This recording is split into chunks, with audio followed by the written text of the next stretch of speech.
Allez, c'est parti pour ce décryptage. On va se pencher sur un geste banal, un truc qu'on fait tous les jours en quelques secondes, et qui peut littéralement déclencher un cauchemar juridique et financier massif sans même qu'on s'en rende compte. Un document qu'on glisse sur un coin de bureau, un bouton accepter qu'on valide machinalement sur un écran, ça a l'air totalement inoffensif, n'est-ce pas? Eh bien, c'est très exactement là que le piège se referme. Bienvenue sur Ce que la loi dit. La chaîne qui révèle les droits que personne ne t'explique vraiment. Si cette thématique vous intéresse, abonnez-vous à la chaîne, laissez-nous un pouce bleu et activez la cloche de notification. Car un homme qui maîtrise la loi est un homme libre dans la société. Des milliers d'euros. C'est parfois le coût réel d'un simple coup de stylo ou d'un clic. Tous les jours, des millions de personnes valident des contrats, des abonnements ou des crédits à toute vitesse, sans jamais lire les détails. La journée continue normalement, on ne s'inquiète de rien, mais la réalité est un peu plus sombre. En fait, on tombe la tête la première dans un système ultra rodé. Certaines entreprises comptent justement sur ce manque d'attention pour générer des profits faramineux. C'est un véritable modèle économique fondé sur l'inattention. Et cette comparaison résume parfaitement tout le problème. D'un côté, la société nous pousse à voir la signature comme un inconvénient mineur, une petite formalité administrative dont il faut se débarrasser au plus vite pour obtenir un service. Mais de l'autre côté, face à la justice, le constat est implacable. C'est un engagement absolu. C'est une véritable arme juridique contraignante. Passons à notre première partie, le poids d'une signature et les obligations légales qui en découlent.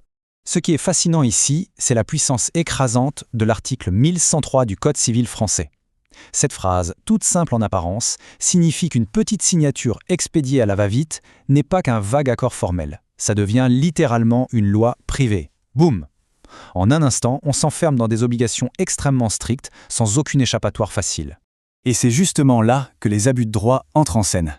Certaines entreprises utilisent cette réalité juridique de façon incroyablement agressive. Elles conçoivent leurs accords en ciblant très précisément les faiblesses humaines. Mais pourquoi?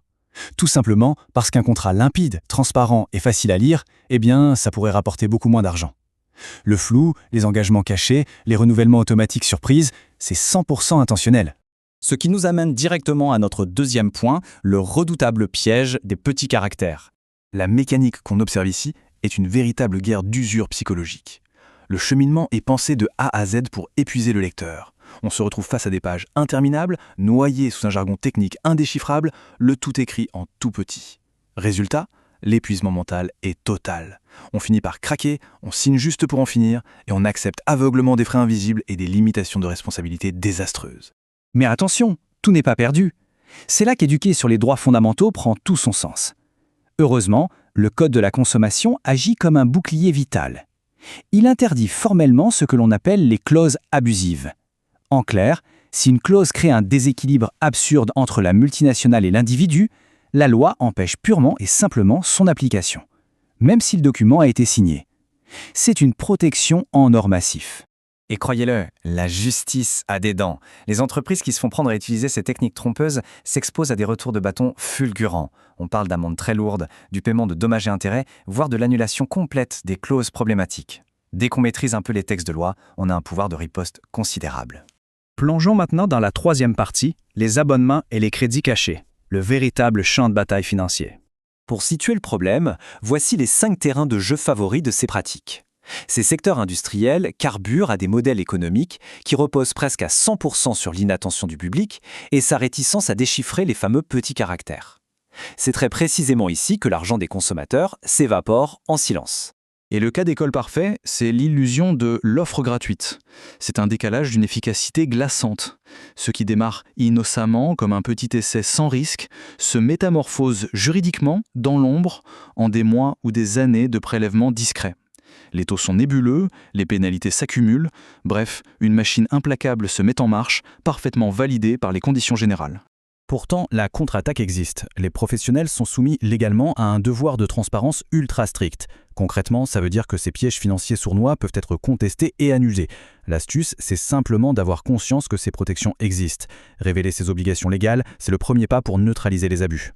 Avançons sur la 4e partie, l'illusion du consentement numérique, le grand piège de notre époque. Avec l'ère numérique, l'ampleur de la reddition donne tout bonnement le vertige. Des millions d'internautes cliquent machinalement sur « J'accepte » tous les jours. Ce qu'ils ignorent souvent, c'est qu'en une fraction de seconde, ils donnent l'autorisation légale à des plateformes titanesques d'aspirer les détails les plus intimes de leur vie. Habitudes, déplacements en temps réel, historique, tout est livré sur un plateau d'argent. Face à ce siphonnage massif, l'Europe a dégainé une véritable arme lourde, le fameux RGPD. C'est un règlement qui tord le bras aux plateformes en leur imposant une transparence absolue. Le consentement ne peut plus être extorqué dans l'ombre, il doit être libre, actif et éclairé. Ça redonne enfin un bouclier juridique colossal aux utilisateurs. Et ce n'est pas juste de la théorie. Les sanctions pleuvent. D'immenses entreprises de la tech ont déjà écopé d'amendes se chiffrant en dizaines de millions d'euros pour avoir joué avec ces règles et bafoué les droits fondamentaux sur la confidentialité. L'enjeu financier est monumental. On en arrive à notre ultime étape, comment reprendre le contrôle juridique et s'armer au quotidien. Le constat final est d'une clarté redoutable. Connaître la loi, ce n'est absolument pas de la paranoïa. C'est de la pure lucidité. Il faut réaliser que de très puissantes entités tablent sur notre fatigue, sur notre besoin de rapidité et sur nos automatismes modernes pour réduire nos droits à néant et nous facturer au prix fort. Le danger numéro 1, c'est tout simplement notre habitude d'accepter les yeux fermés. Alors que cette exploration documentaire touche à sa fin, elle laisse derrière elle une réflexion assez troublante. Avons-nous collectivement abandonné notre pouvoir de décision sur le simple autel de la rapidité ? Face aux tactiques abusives, comprendre les rouages des contrats et maîtriser le droit de la consommation n'est définitivement plus une option, c'est littéralement la seule défense fiable qui nous reste. Si cette vidéo t'a appris quelque chose, abonne-toi à Ce que la loi dit. Chaque jour, on révèle les droits, les pièges légaux et les abus que personne ne t'explique vraiment. Et dis-moi en commentaire ce que tu penses de cette vidéo.